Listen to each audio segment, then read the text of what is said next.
Hello friend, ऐसे ही story के लिए हमारे चैनल सब्सक्राइब जरूर करें और वीडियो लाइक करें।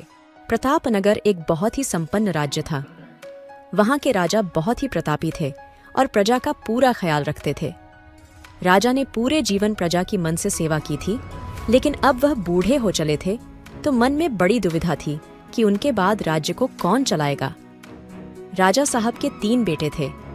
अब तीनों ने एक ही गुरु और एक ही विद्यालय से शिक्षा ली थी, लेकिन राजा ये निर्णय नहीं कर पा रहे थे कि कौन राज्य के लिए सबसे अच्छा उत्तराधिकारी है। अब राजा ने तीनों बेटों की परीक्षा लेने की सोची। एक दिन राजा ने सुबह सुबह सभी पुत्रों को बुलाया और उन सबको एक एक बोरी गेहूं देते हुए कहा, मैं और तुम्हारी माता तीर्थ यात्रा पर जा रहे हैं। हमें वापस आने में 1 वर्ष से भी ज्यादा लग सकता है। तुम तीनों की ये जिम्मेदारी है कि अपने हिस्से के गेहूं को संभाल के रखना, और जब मैं वापस लौटूं तो तुमको ये गेहूं की बोरी वापस लौटानी है। ऐसा कहकर राजा और रानी तीर्थ यात्रा पर चल दिए। सबसे बड़े बेटे ने सोचा, ये गेहूं की बोरी पिताजी को वापस लौटानी है तो इसे मैं तिजोरी में बंद कर देता हूँ। जब पिताजी आएंगे तो वापस दे दूंगा। यही सोचकर उसने गेहूं की बोरी तिजोरी में रखवा दी ताकि एक दाना भी इधर उधर ना हो। दूसरे बेटे ने सोचा कि तिजोरी में तो गेहूं सड़ जाएंगे, इन गेहूं को खेत में डलवा देता हूँ जिससे गेहूं की अच्छी फसल होगी और पिताजी को 1 बोरी की बजाय कई बोरी गेहूं दे सकूंगा। अब उसने ना गेहूं के लिए अच्छा खेत देखा और ना ही अच्छी उपजाऊ जमीन देखा और ना ही खेत की घास फूस को साफ कराया। बस ऐसे ही 1 बजर जमीन पर गेहूं डलवा दिया और कभी उनकी देखभाल करने नहीं आया। उसे लगा कि अब अपने आप फसल आ जाएगी। तीसरा बेटा ज्यादा समझदार था। उसने अपने मित्र के साथ मिलकर एक अच्छा खेत देखा जो बहुत उपजाऊ था। फिर उसकी मिट्टी बदलवाई, वहां घास फूस की सफाई कराई और फिर विधियानुसार गेहूं के दाने खेत में बो दिए। पूरी लगन और मेहनत से खेत की हिफाजत की, समय पर खाद पानी सब कुछ दिया। साल भर बाद पहली फसल आई। उसने फिर से उसे बोया, फिर और अन्न उपजा। खेत खलिहान लहलहाने लगा। राजा यहीं कोई 3 वर्ष बाद वापस आया।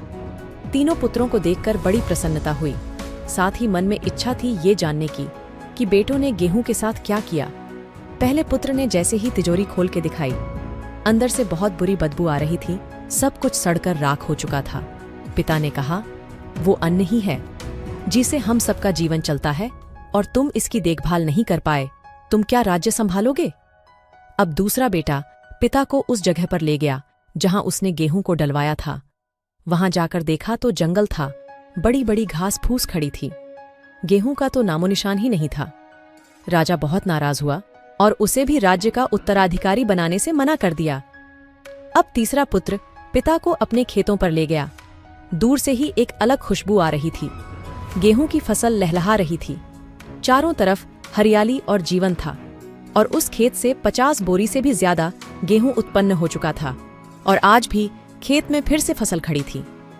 राजा का मन देखकर बहुत प्रसन्न हुआ और राजा ने तीसरे बेटे को अपने राज्य का उत्तराधिकारी बनाने का निर्णय लिया। दोस्तों, उस राजा की तरह भगवान ने भी हमें कुछ गेहूं संभाल के रखने को दिए हैं। वो गेहूं है हमारा जीवन, जिसे हम बेकार के कामों में नष्ट कर देते हैं।